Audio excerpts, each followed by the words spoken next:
El gobierno y el grupo socialista llevan varios días intentando amarrar el voto del PNV y de Ciudadanos, para garantizar que el decreto de estado de alarma sale adelante incluso aunque el PP opte por el no, algo que la Moncloa sigue considerando poco probable.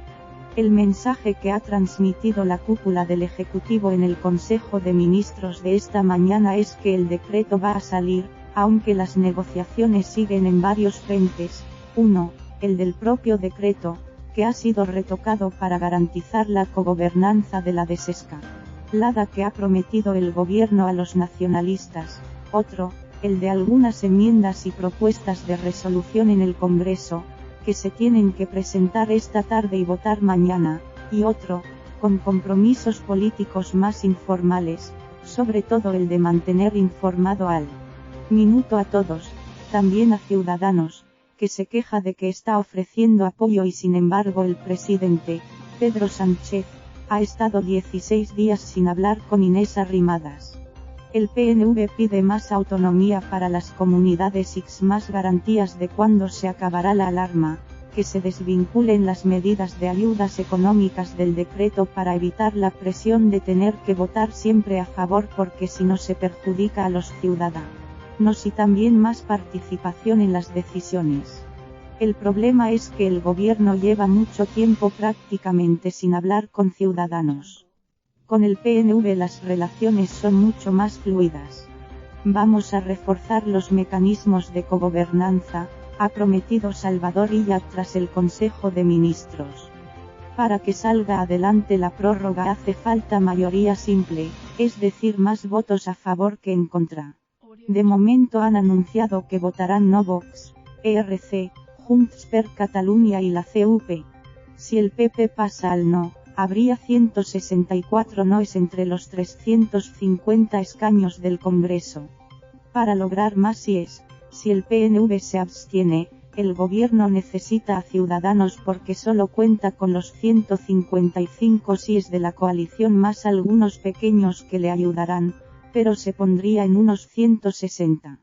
Si el PNV pasara al sí, que es lo que el Ejecutivo está negociando con ellos, sus 6 diputados llevarían los síes a 166 y el gobierno estaría más tranquilo, porque los noes difícilmente superarán los 164.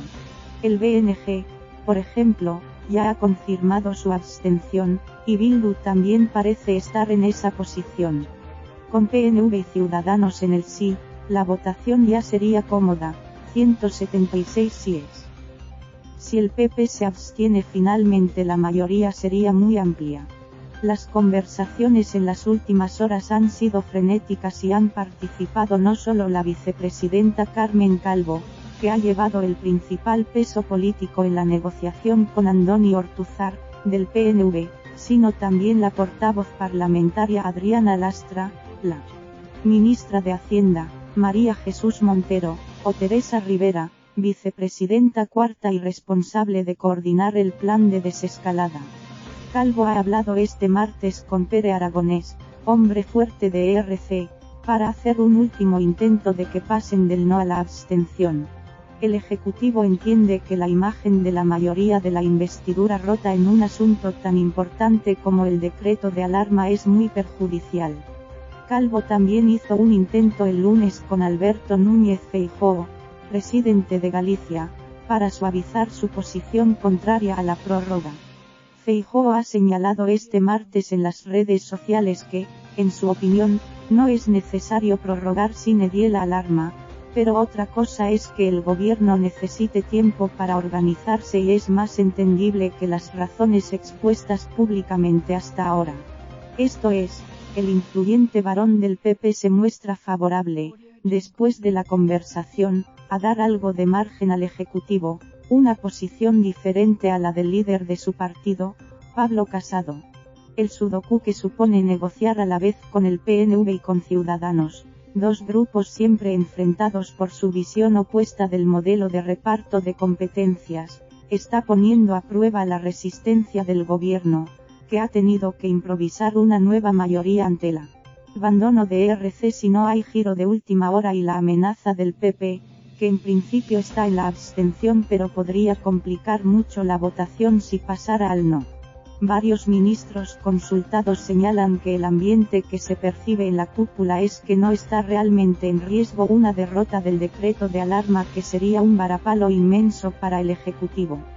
Como sucedió con la investidura, en el PSOE hacen y rehacen los números del Congreso y creen que serán suficientes incluso aunque el PP vote no, porque con los 10 diputados de Ciudadanos seguirá ganando el sí. Esto facilitará mucho las cosas.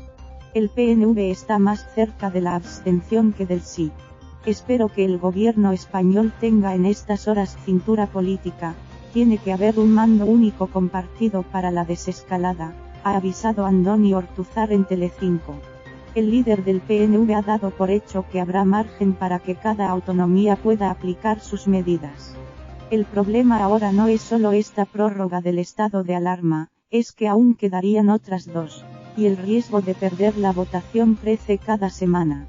En el pleno del Congreso de este miércoles, con la excepción de Unidas Podemos, todos serán reproches al jefe del Ejecutivo por haber actuado con unilateralidad en la toma de decisiones, a pesar de sus 7 reuniones dominicales con los presidentes de las comunidades y las permanentes comunicaciones del ministro de Sanidad, Salvador Illa, con los consejeros de Sanidad. En este tiempo, los jefes de los partidos, sobre todo Pablo Casado, del PP, han articulado un discurso de reproche sobre la actitud de Pedro Sánchez. Casado considera que, al mantener con el presidente una comunicación mínima, le justifica para desvincularse de la nueva prórroga del estado de alarma. Todo ello, sin necesidad de presentar una alternativa precisa a las actuaciones que permite esa figura constitucional, restrictiva de derechos. Aunque el PP coincida con los nacionalistas en denostar el estado de alarma con el argumento de que la legislación española hace lo mismo sin dar esos poderes al gobierno central, el instrumento argumentativo del gobierno consistirá este martes en negarlo. Si las comunidades autónomas tienen que hacerse con el mando, una a una, Sánchez preguntará cómo se impide a los ciudadanos de Valencia, Murcia o Galicia, salir de su comunidad autónoma. ¿Qué poder tiene una autonomía para restringir la libertad de movimiento dentro de la propia comunidad y establecer franjas horarias?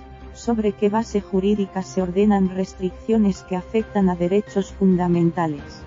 El gobierno esgrime estas y otras preguntas para señalar que las comunidades autónomas tienen en vigor todas sus facultades, como la de compras de material sanitario, pero si lo que pretenden es operar sin un mecanismo, como es el estado de alarma, que armoniza las instrucciones en toda España, el caos está asegurado, señalan fuentes socialistas.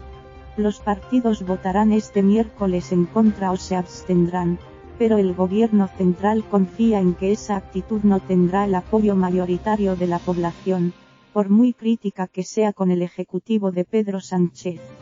Aún así, el gobierno llega tarde en su intento de establecer en horas las complicidades que no ha tejido durante semanas. Se aceleran los contactos con el PNV, pero ya en busca de la abstención. De los socios de la investidura apenas queda recuerdo. ERC votará en contra, por primera vez, Junts per Catalunya, también, junto a Vox y a la CUP. La debilidad del Ejecutivo de Sánchez se pondrá este miércoles de manifiesto en el Congreso, pero aún queda espacio para recuperar terreno para otras posibles 3 votaciones.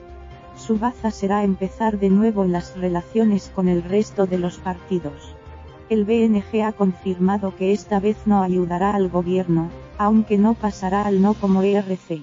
No podemos avalar una línea de acción en la que el gobierno español persiste a pesar de haberse evidenciado como profundamente equivocada, esgrimen en la formación en la que critican que el estado de alarma supone decidir todo desde Madrid con criterios uniformes sin tomar en consideración las características de cada territorio.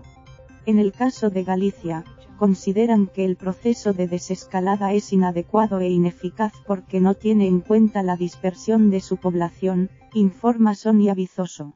Información sobre el coronavirus. Aquí puede seguir la última hora sobre la evolución de la pandemia.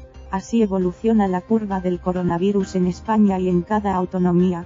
Preguntas y respuestas sobre el coronavirus. Guía de actuación ante la enfermedad. En caso de tener síntomas, estos son los teléfonos que se han habilitado en cada comunidad. Pinche aquí para suscribirse a la newsletter diaria sobre la pandemia.